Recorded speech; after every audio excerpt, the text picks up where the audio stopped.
흥농TV입니다. 오늘이 2월 15일입니다. 저는 전북 부안군 변산면에 있는 신택수 사장님 댁 마늘밭 현장에 나와 있습니다. 사장님 반갑습니다. 안녕하세요. 예, 반갑습니다. 사장님 그 춥던 겨울 폭설도 지나가고 이제 봄을 맞이하고 있네요. 예. 근데 의외로 사장님네 봐서 지금 마늘이 쌩쌩해 보이네요. 그 관리를 좀 잘한 덕 아닌가 생각이 됩니다. 오늘 그거 이제 제 이 현장에서 유튜브에 앞서갖고 우리 사장님께 감사드립니다.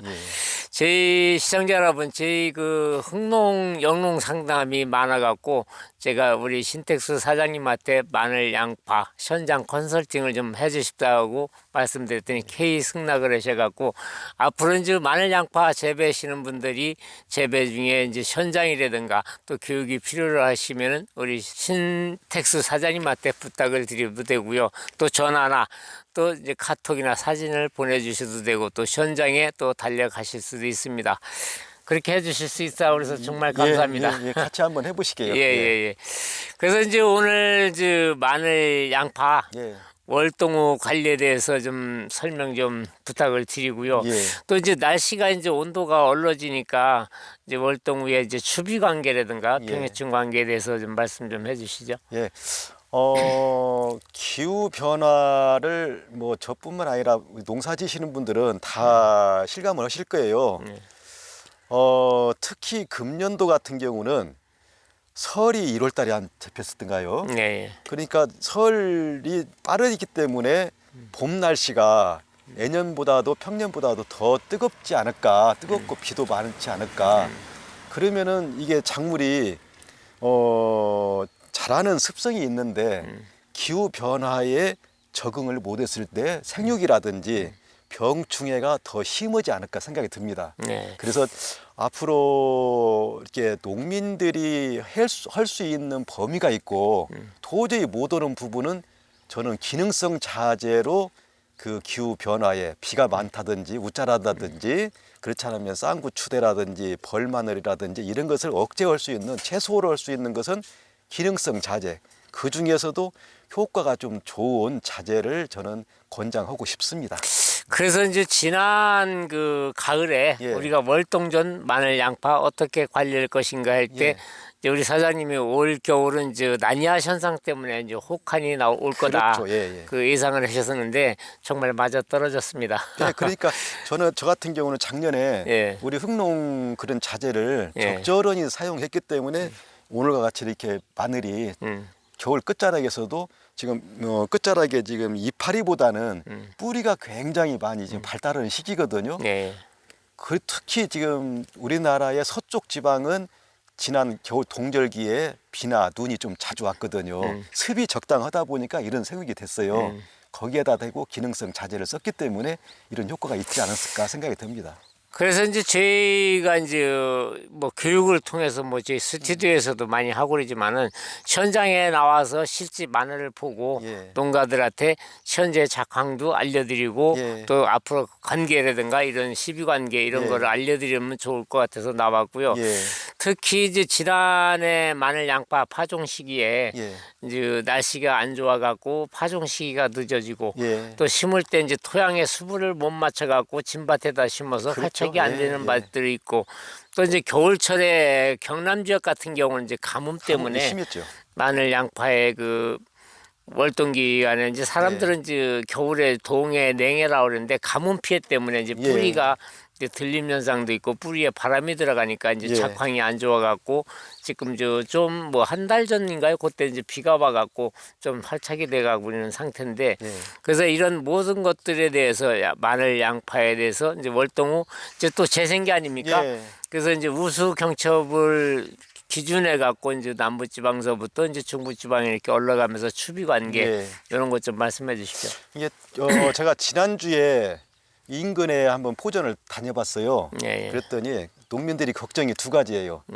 한쪽은 금방 말씀하신 대로 지난해 육묘 과정이라든지 가을 날씨 때문에 늦게 정식을 한다든지 파종을 해가지고 생육이 안 좋은 분들이 한 70% 정도 되고 또 어떤 경우는 너무 많이 자라가지고 지금 그 추대 분구 어떤 생리적인 작용 요런 부분 때문에 한 30%는 걱정들 하시더라고요. 네. 참 이게 참 균형 있게 어떤 그 표준적으로 시비라든지 방제라든지 이런 부분을 감안을 말씀을 드리더라도 조절을 하셔야 돼요. 네.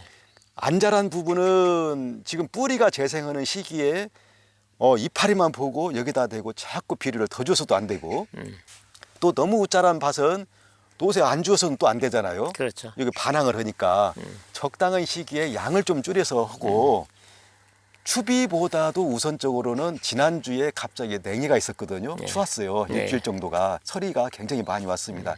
그러면 이런 마늘 잎 같은 경우 보면은 이거 얼었다가 놓았다 하면은 여기 상처가 생기거든요. 그렇죠. 열상이 생기거든요. 네. 그래서 제가 앞에다 지금 쭉 진열해 놓은 이런 농약을 우선 해야 되는데 그 전에 뿌리 재생기에 습이 있는 논이라든지 그렇지 않으면은 밭은 그런 대로 괜찮은데 네. 습이가 이제 비의 피해를 볼 수 있는 데는 우선 고랑을 타가지고 물 빠짐이 좋게 그럼 먼저 해주시고 나서 농약을 하고 그 다음에 추비를 해야 된단 말이죠. 네. 거기다 대고 지금 그 부직포를 씌웠던 지금 밭 같은 것이 많아요. 그렇죠. 그럼 부직포는 중부 이북은 2월 말이나 3월 초거든요. 예. 근데 올해는 다음 주는 또 춥다 그래요. 이번에 예, 다음 주 네, 또 다음 주가 춥다네. 추우니까 마늘 양파가 보면은 양파 같은 경우는 4잎 정도가 나오면은 부직포를 거들어 하는데 4잎이 나왔다 하더라도 빈약한 것은 좀 더 있어야 돼요. 그렇죠. 한 일주일 정도요. 이제 올해는 조금 약간 한 2월 말경에 걷는 것이 적합하지 않을까 생각이 듭니다. 예. 그래서 지금 우선은 농약을 이제 고랑 타는 것은 농민들이 알아서 하시고 그 다음에 농약을 먼저 하셔야 되는데 아까도 말씀드렸지만은 기후 변화 때문에 이게 그 농약을 쓴다 하더라도 효과가 아까 말씀드렸듯이 생육이 적은 거 또 생육이 너무 왕성한 거 이걸 조절하는 먼저 그 부분부터 말씀드리고 비배 관리는 뒤편에 가서 말씀을 드릴게요. 예, 예.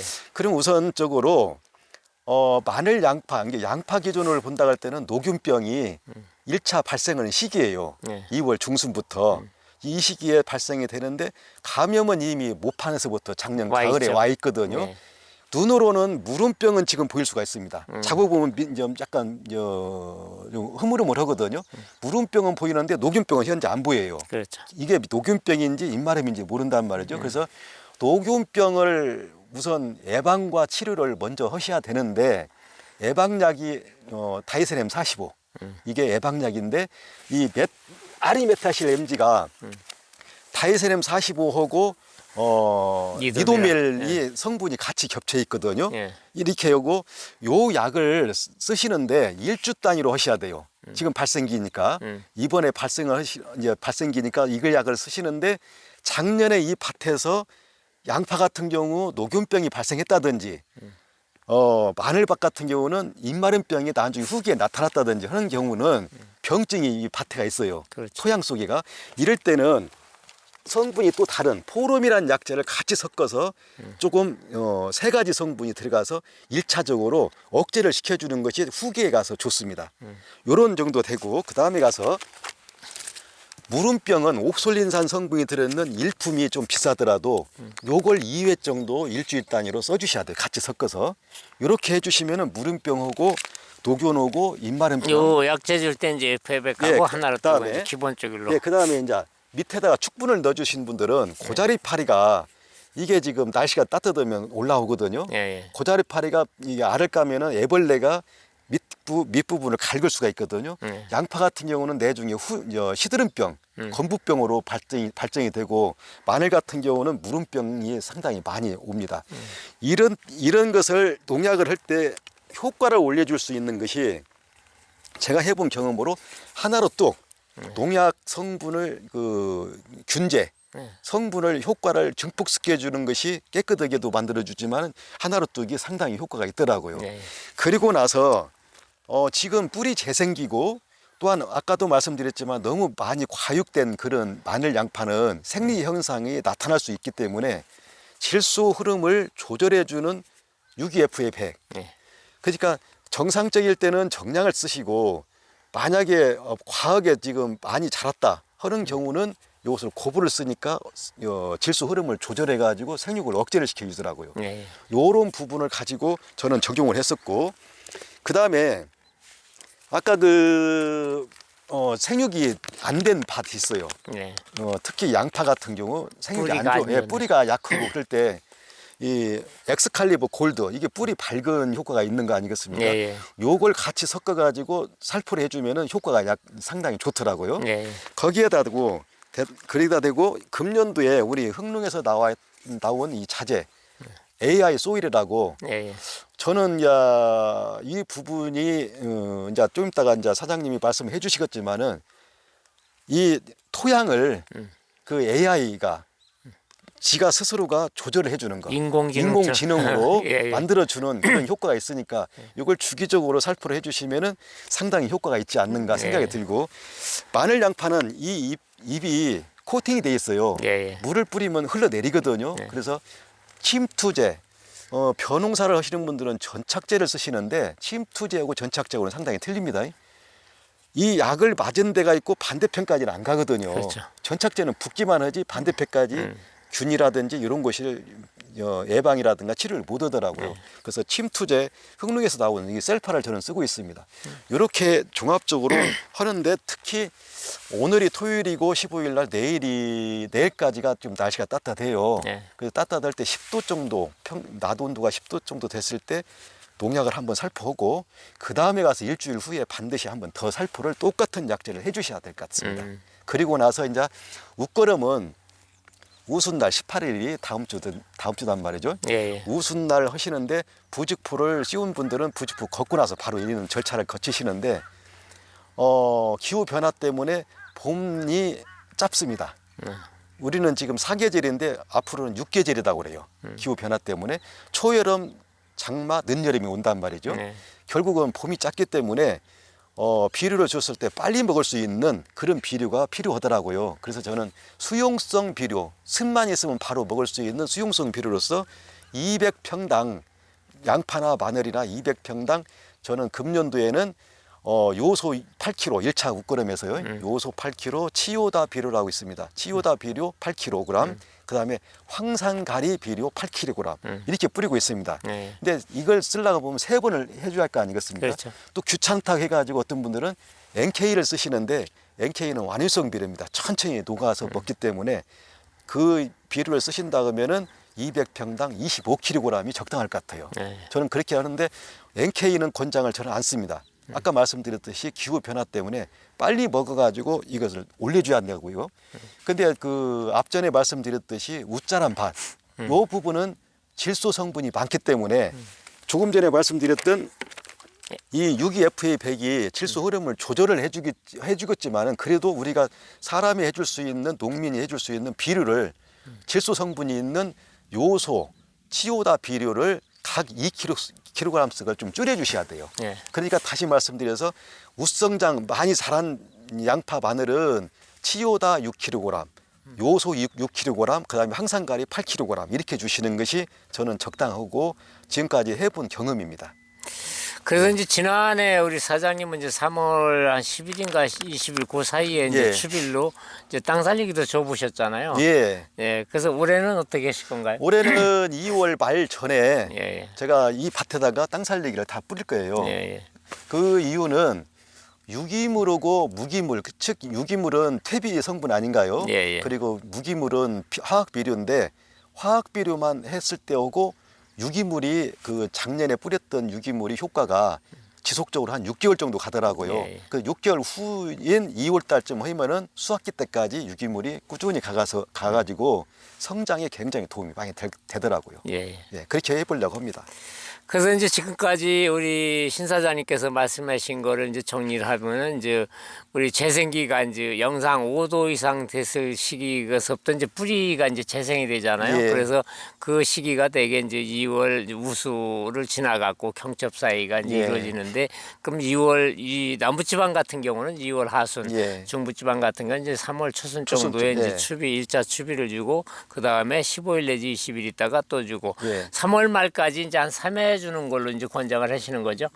3월까지 2차를 주고 예. 그리고도 성장이 안 된다 했을 때 그때는 이제 원인은 뭐 산도가 부족하다든지 그렇죠. 뭐 중성이 안 됐든지 뭐 토양 속이가 문제가 있었겠죠. 예. 그런 것을 제외하고 양분이 부족하다 그러면은 4월 초순부터는 또 잎이 노화가 돼요. 그렇죠. 그때쯤 돼서 저는 치요다 비료를 600에서 800평 사이에 한 포대 정도로 뿌려줘요.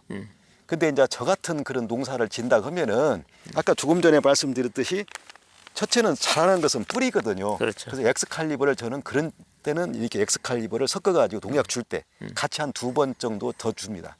그래서 이제 양파 마늘이 이제 뭐 8개월, 9개월 농사이기 때문에 네. 좀 전에 말씀하신 거와 마찬가지로 이제 10월 달, 11월 달에 정식하고 나서 6월 달까지 가려면 이제 비절 현상이 오잖아요. 그러죠. 예. 그래서 유기물이 있는 토양은 이제 비료를 줘도 이제 비료 효과가 오래 가는데 네. 유기물이 없는 토양은 이제 비료가 일찍 떨어지니까 그래서 저희가 이제 추비로 기빌로 이제 땅 살리기를 들어갔다 하더라도 양파 마늘에 가장 문제되는 게 이제 4월 달, 5월 달에 이제 입금 마른병이라든가 비절로 인해서 또 녹균병이라든가 예. 또 채피곰팡이가 많이 오니까 3월 10일경에 땅 살리기 유기질을 이제 50평 내지 100평에 한 포. 예. 이제 밭 토양에 따라서 그렇게 주고 이제 백색 멀칭하신 분들은 이렇게 북주기를 해주게 되면은 이제 마늘 양파가 온도가 23도 이상 올라가면 또 스트레스가 예. 받고 그러니까 구비대가 안 되고 또 영양생장일로 갈 수 있잖아요. 예. 그래서 그렇게 해서 이제 북주기를 해주면 좋겠고요. 이 FA백하고 이제 하나로 뜨기 이제 월동 후에 이제 무름병 났을 때 이제 같이 섞어주는 거 아닙니까? 예. FA백은 이제 질소 흐름을 조절해줘 갖고 이제 작물을 영양생장을 생식생장일로 바꿔주고 구비대라든가 성장 촉진을 시켜주는데 이제 도장이 되거나 그러면 이제 500리터에 이제 2병을 넣고요. 예. 하나로 뜨고 이제 살균 효과를 높여주는 보조제로서 지금 상당히 좋습니다. 예. 인기도 좋고요. 그래서 이제 무름병이라든가 단접병이라든가 이렇게 같이 쓰게 되면은 아주 농가들이 효과가 탁월하다 그래갖고 무안이나 이쪽 지역에는 굉장히 많이 나가고 예, 있습니다. 예. 특히 이제 녹균병이 이제 퍼져갖고 이제 2차 녹균이 나면 이제 그 다음에 이제 곰팡이병을 변하잖아요. 예. 이 하나로 뚝을 섞어 보니까 물로 씻은 것 같이 깨끗하다고 예. 농가들이 아주 반응이 좋거든요. 예. 그렇게 해서 쓰고 요 AI 소일이 있는데 요게 이제 제가 이번에 이제 개발한 건데 이 AI 소일은 이제 이게 학자들이 꿈의 물질이라고 그럽니다. 네. 제가 꿈의 물질이라고 그러는 게 아니라 이게 이제 제일 잘하는 게 이제 우리 토양에 자연계에 칼슘, 마그네슘, 철이 있다 하더라도 pH라든가 염류가 많으면 이게 이동이 안 되는데 예. pH나 염류에 관계없이 이게 이동이 잘 됩니다. 예. 그래서 이제 그 마늘 양파의 이제 인편 분열기가 이제 4월 초 아닙니까? 그렇죠. 그때 이제 칼슘 마그네슘 철이 가장 많이 필요할 때인데 그 시기에 요걸 10일 간격이나 20일 간격으로 한 2-3번 정도만 네. 주게 되면은 영양생장을 이제 생식생장을 바꿔주는 효과도 있지만은 이 칼슘 이동이 원활하게 잘 이루어지면은 세포벽을 두껍게 해갖고 네. 세포 내에 있는 수분이 빠져나오지 않기 때문에 이제 병해로부터 보호도 받고요. 조직이 단단해지고요. 예. 또 이제 마그네슘은 이제 엽록소를 생성해갖고 이제 광합성 촉진 역할을 하잖아요. 그래서 이제 그 철하고 그런 역할을 하는데 각종 미량 요소를 이게 들어있는 건데 이게 이제 광물질이거든요. 네. 그래서 다량의 미네랄이 초미세 미네랄, 토양에 있는 초창미생물이 먹어갖고 토양 속에 있는 각종 미네랄을 분해해서 흡수하게끔 도와주는 그런 역할을 한답니다. 이게. 예. 그래서 우리가 기존에 칼슘은 쓰더라도 칼슘 이동이 잘 안 되고 또 철은 용해도가 낮아서 이동이 안 되는데 요거는 10나노 이하이기 때문에 물과 함께 흡수가 아주 잘 됩니다. 네. 특히 이제 고추, 도마도 이런 칼슘이 많이 필요한 작물, 특히 이제 사과 같은 경우 마늘 양파도 예, 칼슘을 많이 필요하죠. 예. 그래서 이게 상당히 그런 쪽에 효과가 좋습니다. 예. 그래서 요즘에 딸기밭에 나갔는데 딸기 농가들로부터 아주 각광을 받고 있고 그렇습니까? 또 재구매가 이루어지고 예, 예. 있습니다. 그래서 예. 앞으로 이제 요게 우리 농사 지시는데 많은 도움이 될 것 같고요. 그래서 이제 지금 말씀하신 대로 우리 신 사장님 말씀대로 이제 부직포라든가 이제 봄철이 들어오면은 가장 먼저 해야 될 게 이제 배수구 정리. 예, 예. 그래서 우리 이 지역은 이제 밭이지만 논에다 심는 분들이 많잖아요. 예. 그러니까 지난해 가을에도 마늘 심어갖고 배수구 관리 잘 못해갖고 땅 속에서 나오기 전에 다 썩어갖고 예, 다시 심는 예. 분들도 있고 근데 이 습해는 견딜 수가 없습니다. 가뭄은 해결할 수 예, 있어도 예. 그래서 배수구 관리를 철저히 해주시고 이제 그 위에 이제 추비는 이제 한 3번 정도 주고 이제 약은 이제 10일 간격으로 이제 등록된 약재에다가 FF액 하나로 또 이제 경우에 따라서는 이제 AI 소일을 이렇게 주게 되면은 작물 성장하는데 큰 어려움이 네. 없을 것 같습니다. 끝으로 또 한 말씀 해주시면. 그러니까 기후 변화에 예. 우리가 이 작물을 건강하게 키울 수 있는 방법은 땅속 환경과 그 다음에 몸이 건강하면은 병충해가 적겠죠. 그렇죠. 이걸 우리 농민들이 해결할 수 있는 최대한의 방법을 찾고도 뭐 하늘을 막을 수도 없는 거고 햇빛이 없는 것을 해를 뜨게끔 만들 수도 없는 거 아니겠습니까? 이런 때 지혜를 모은다 그러면은 조금만 노래 거신다 그러면은 이런 자연 재해를 조금 슬기롭게 극복하지 않을까 해서 제가 우리 흥농 자재를 써보고 이런 경험을 가지고 말씀을 드린 것입니다. 네. 그러니까, 예. 그래서 우리 사장님 말씀대로 땅 속을 알아야 제대로 농사를 지을 수가 있다. 그리고 땅 속을 알면은 병해충 예방도 할 수가 있다. 그렇죠. 그죠? 예, 예, 그래서 그렇게 정리를 해보고요. 우리 농가 여러분, 이제 월동 위에 이제 남은 거는 일밖에 안 남았습니다. 예, 바쁘시십니다. 그래서 이제 병해충 방지에 철저히 하셔갖고 농사 잘 지시면은 2배 농사 지시면 땅을 살 수 있습니다. 그래서 끝으로 이제 변하는 기후 환경에 우리가 대처를 잘 해야 된다는 게 제 의견이고요. 또 우리 신 사장님께서 다시 한번 말씀드리지만 제 영농 상담실에 컨설팅이라든가 영농 상담을 맡게 되어 있으니까 뭐 영농 상담이나 컨설팅이 필요하시면은 제 자막에다가 우리 신 사장님 전화번호를 올려드릴 테니까 항상 전화 주시면은 아시는 데까지 좋은 답변을 드릴 겁니다. 감사합니다. 감사합니다. 고맙습니다. 예.